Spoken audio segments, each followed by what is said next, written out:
A backlash is brewing for Kathleen Kennedy in Star Wars, the likes of which we have not seen since, well, the last time Kathleen Kennedy did something with you get it, folks. It's a disaster, an utter disaster. We're talking about the Acolyte. It's like looking at roadkill at this point, but folks, we've got to talk about it because not only have they angered the legacy fans, but even the few remaining wokesters are angry. It's not just a whip. It's the fact that they apparently blew the whole story in a trailer accidentally. It's the story you won't hear anywhere else just yet. Let's dive in.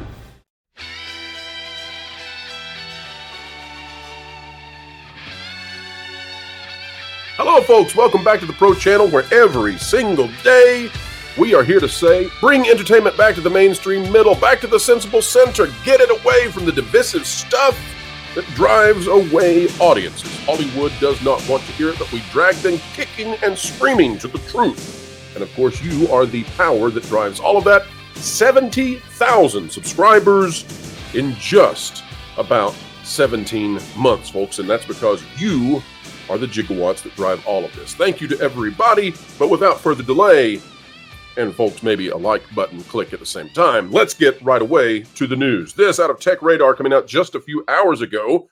At the time of this video's publication, Star Wars The Acolyte's new trailer might have ruined the Disney Plus show's big plot twist by Tom Power. Oh no, say it ain't so. It's not just that crazy whip that has Star Wars fans, the few that remain, angry. And folks, I'll say this. There may be some slight spoiler in here that we have to cover. Apologies. Just know that. All right, here's what we've got, folks. Star Wars The Acolyte is less than 2 weeks away from debuting on Disney Plus, but it seems one of its biggest plot twists has already been ruined. Over the weekend, a new teaser for The Acolyte, one of the shows this author, is most excited about, was released on Star Wars and Disney Plus various social media channels. This is a Disney leak. They've leaked their own stuff.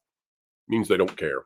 On the surface, the teaser appeared to be nothing more than a new trailer to promote the series and further excite Star Wars' diehard fanbase prior to the Acolyte's June 4th release.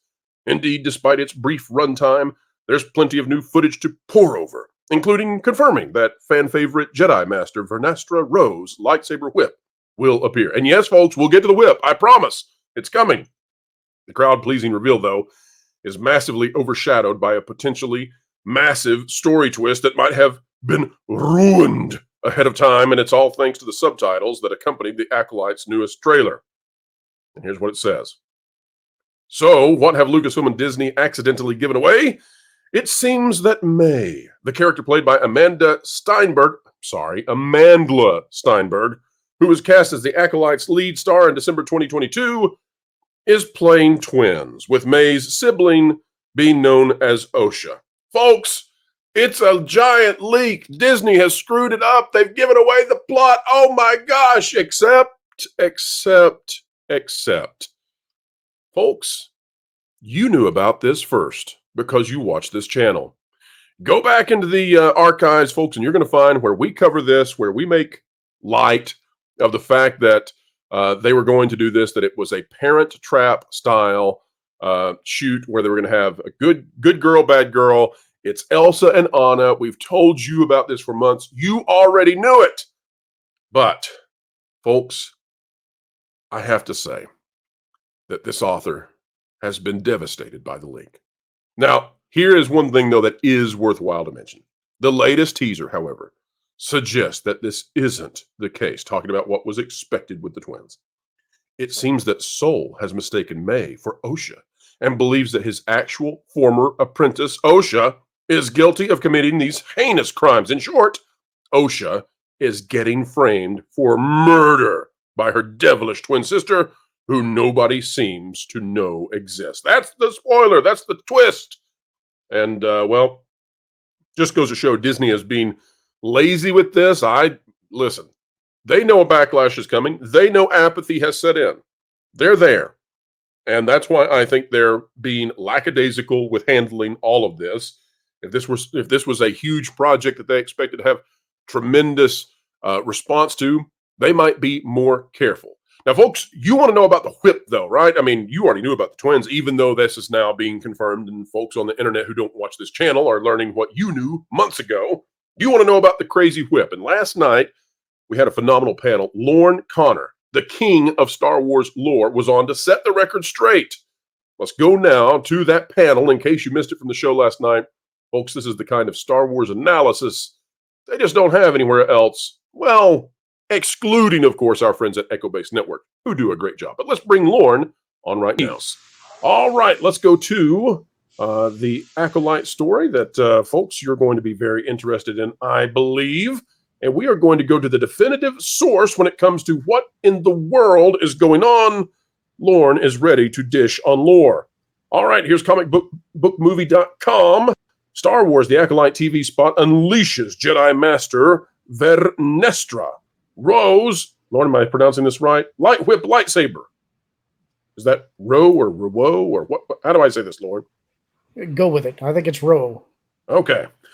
This is by Josh Wilding. It says, with Star Wars The Acolyte just a couple of weeks away, another new TV spot is doing the rounds on social media, which showcases Jedi Master Vernestra Rose Light Whip.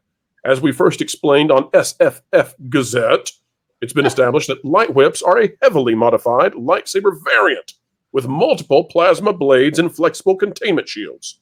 Due to the blade's flexibility, they require more care to use than a regular lightsaber and have less cutting power. Yes, I would say if you have a plasmatic whip, you probably have to have more care. I would venture that guess. This is so the Acolyte is so bad. Not everyone loves this unique use of a lightsaber, particularly as it's so different from what we're used to seeing in Star Wars. I don't think that's why people care. However, it's by no means a new concept, and if this sneak peek proves anything, it's that it looks pretty epic in motion. Looks like a purple Ghostbusters beam gone crazy. I think I flew out of my body, May actress Amandla Stenberg recently said of how it felt to be approached for the series. It's not something that you anticipate happening to you ever. I had chills and tingles all over. We exist in a period of time before that evil dictatorship takes a hold of the galaxy, so there's space ideologically to think. What does the world look like before the Force is being utilized in that evil way? What preempts that kind of societal shift? That's where so many iconic sequences that we've witnessed with Anakin Skywalker and Mace Windu and Yoda are located, she adds. There was one day we were in pre-production and I took a nap in the Jedi Temple. It wasn't used for a short amount of time, so I laid down there on the marble. That's when I really freaked out. By the way, if you're actually using marble on your sets, I'm starting to figure out why the budgets are massive, if it's real marble that you're using on this kind of thing. But here's what, folks, we need to show you. This is the clip. YouTube, if you want to do your YouTube-y thing, go ahead and strike us down. But this is the clip. Screen Time is the host of this one. Here we go. You know what? No audio. Here we go. And you can get just a glimmer of the shimmer of the whip at the end. Lorne, talk to us about does this jive with the lore? Does it not jive? What's really going on here? You're the Star Wars expert. Take it away. So this is a complicated subject, and it's obvious that this article was referencing the Wikipedia articles, which I actually take some umbrage at because I feel like they've done a little bit of editorializing over the years. The light whip does come from the old EU, and I think those people that are complaining about non-Disney Star Wars fans complaining about is that they're saying, well, this existed in the old EU. You guys should like this. I don't think that's what people are complaining about, and I put up a Twitter post yesterday talking about this and what I think the actual issue is. The first light whip that existed in the old EU was from the Marvel Comics, and it had this character named Lumaya. And she didn't actually have a light whip per se. She had more of a light cat o' nine tails. And that was kind of the prototype of the light whip in lore. It's since been backported into other stuff, including the Darth Bane novels and other characters that had them. But I've always maintained that the light whip is not actually a lightsaber variant, and there's a number of reasons for that. One is that you treat a sword and a whip totally different weapons-wise. In the previous lore, typically what you had was it does not project a blade like a beam of plasma. It's actually a monofilament that is exuded from the handle. Some of them would retract into it, and then you could extend it when you wanted to use it, and then it would energize. But there was actually a physical core. And as shown in that article, it did not have the same cutting power as a lightsaber. I believe that the light whip should be treated as a non-affiliated weapon, meaning it's something that you would probably find on the black market, but it does not use the same construction or methods of build as a lightsaber, and it should not be exclusively associated with the Jedi or the Sith. It is a weapon that you could use to try and counter a lightsaber, because I think that it could, because of the energy beam that is put along the monofilament, it could potentially grab the beam without cutting.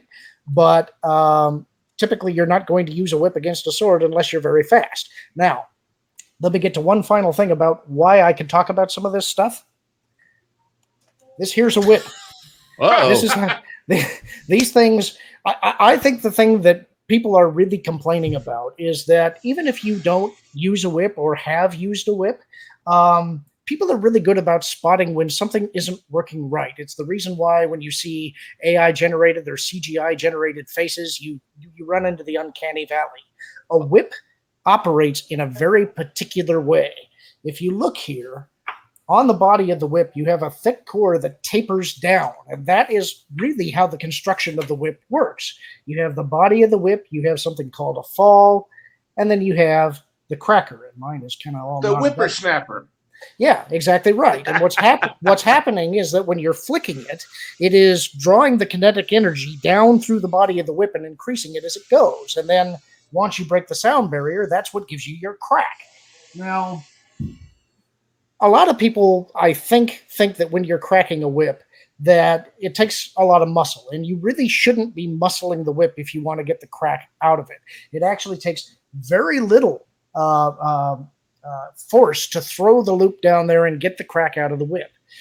But you also have to swing it a certain way. And I think this is really where people are picking up in that little short clip that something is wrong. To me, two things are happening that are making this look bad. One is that when it switches to its whip form, as they're using it in the show, you're seeing the length of the blade increase. And you're also seeing it go from solid to flexible. And there's something in that your eye looks at and goes, no, that's not right. That's not how something like that moves. And I think that had it been treated more like an actual whip, had it been held correctly, swung correctly, and had it behaved in the correct manner, it would read as a whip. But going from a solid blade to something that's moving around in a semi-whip-like fashion while you're holding it wrong, while you're swinging it wrong, I think your eye looks at it and goes, no, that ain't right. So had they gone with more of a monofilament whip that showed a solid core with an energy on the outside of it, I think that would have read better. Also, you don't hold a whip the way that you hold a sword. And can I add something to that? Yeah. The audience has been educated on how whips work by some guy named Indiana something. Mm-hmm. So obviously they've not only at Lucas and at Marvel and at Disney lost that, what are we going to call it, institutional knowledge of how whips work, but they've forgotten that they taught an audience to spot it. When you said you see it and it doesn't feel right, if you didn't have that experience, you wouldn't know what felt right, wrong, or indifferent, and you'd buy it. So right. They're working against themselves here. Here's another thing, which is something. There's one thing before you get to that, Lauren. I just want to point out we might have someone. There was another movie that incorporated whips, and that was Batman Returns. We have someone who might be able to speak to some of the action in that film. Joining us here from Midnight's Edge After Dark, Mr. Tom Connors. Oh yeah. Can you help me solve this crime, Mr. Bat Time? I think I can.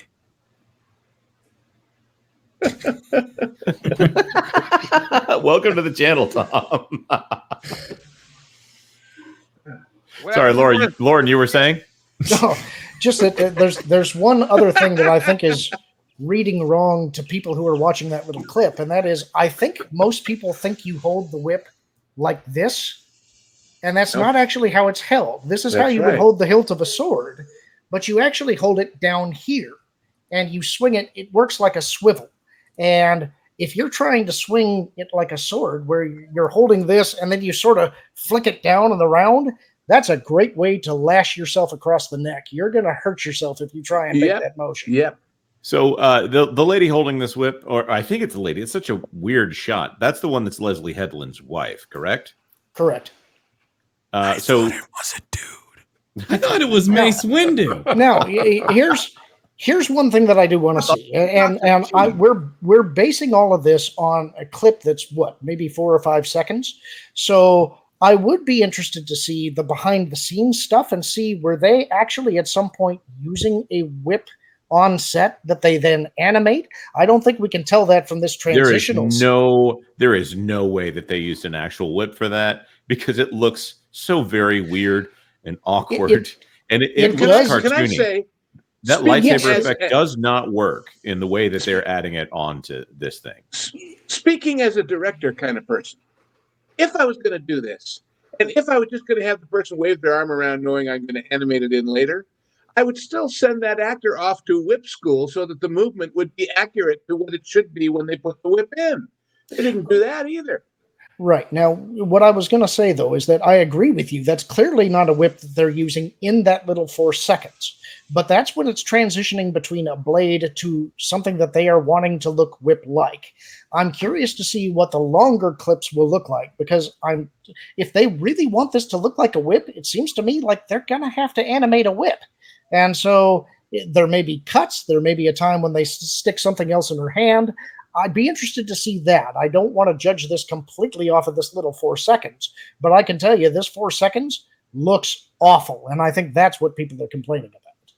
Back in the day when they were forced to, use like practical effects and stuff, say they were trying to achieve this by using a bunch of lights inside of like a some sort of shell contraption or something, they'd have to bend to the reality of whatever physics demands. And now that they can just edit it all in a computer, it's like a comic book. It will just go full on ridiculous and nothing looks right if you don't study up on how they actually work. And let me add to what I said before. I'd send all these animators to whip school too, so they'd see it. Remember all the reference actors that Disney always used in the old movies for dancing and for moving to make sure that what they shot with models, the animated characters would look fluid and look like the real thing. These people just, a whip is, okay, we'll do it this way. There's no connection to the reality here. By the way, before we started the show, I was reading the chat and I noticed some guy named D.L. Fendel said that he thought this was really a promo for what will become the Star Wars equivalent of Dole whips, and we'll have red whips and green whips at Galaxy's Edge. So, this is definitely merchandising opportunity. They looked at this and said, we can sell these at Disneyland. We'll have little glow in the dark whips. They'll just be, the normal light bands we're already selling, but we'll put a little whip hilt on it and we'll put Star Wars on it and we'll make money. That's the idea here. It's cheap, easy, effective, except nobody's going to watch, so never mind. What about those ribbon dance things that they were promoting for the indie stuff? Just make them glow in the dark. That's all. Okay, Phosphorescent paint. Lou, you bring up such a great point. Folks, you may not know this. Am I messed up again? No, you're good. Okay, thanks. I thought Jonas was good. We'll get to Staccato in just a moment, and happily so. But, folks, if you're wondering how the Indiana Jones merchandise went, Dial of Destiny, they were attempting to sell little boys whips. I feel like Stewie. Whips. But they were trying to sell whips, and because they were afraid the little boys would get hurt, they sold them brown ribbon dancers. Brown ribbon dancers, and called them Indiana Jones whips. That's what we're talking about. And that's hard to even believe. And they're selling that like in the parks. They're selling it like 50 feet away from the Indiana Jones themed liquor, which is just so weird when you think about it. I have a question back here. Please, sir. I have a question. I don't know if I'm asking this as a Star Wars fan or someone from South Carolina, but I have a question about this new Star Wars whip. Please go ahead, sir, Mr. Mexican Iron Man. Let us know what you've got a question about.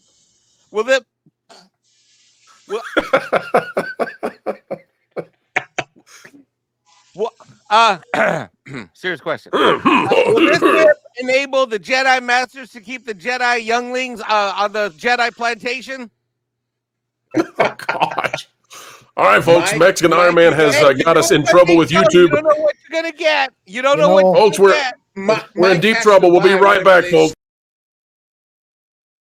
Folks, we've come to the end yet again, but fret and fear not, for more content is on the way, including a video later this afternoon that's going to be all about a Disney animation legend who is now speaking out against and yet for the company. And yes, this animation legend is saying that Disney went woke, now they're going broke, and it's time to fix it.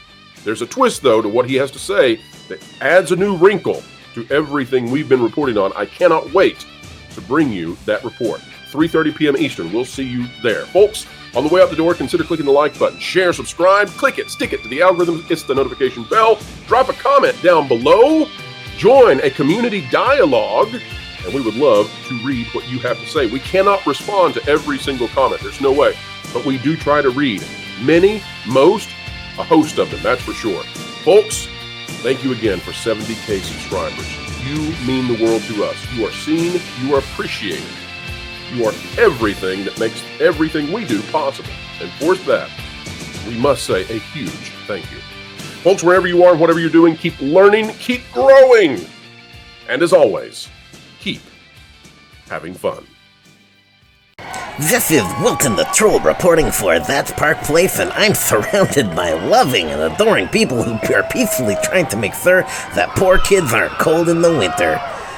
And just behind me, you can see a totally natural bonfire for baking cookies or making marshmallows. Yeah, so, Wilson, we really appreciate the effort and stuff, but we're looking for real and, accurate news reporting on that Park Place. So not like most news outlets, huh? No.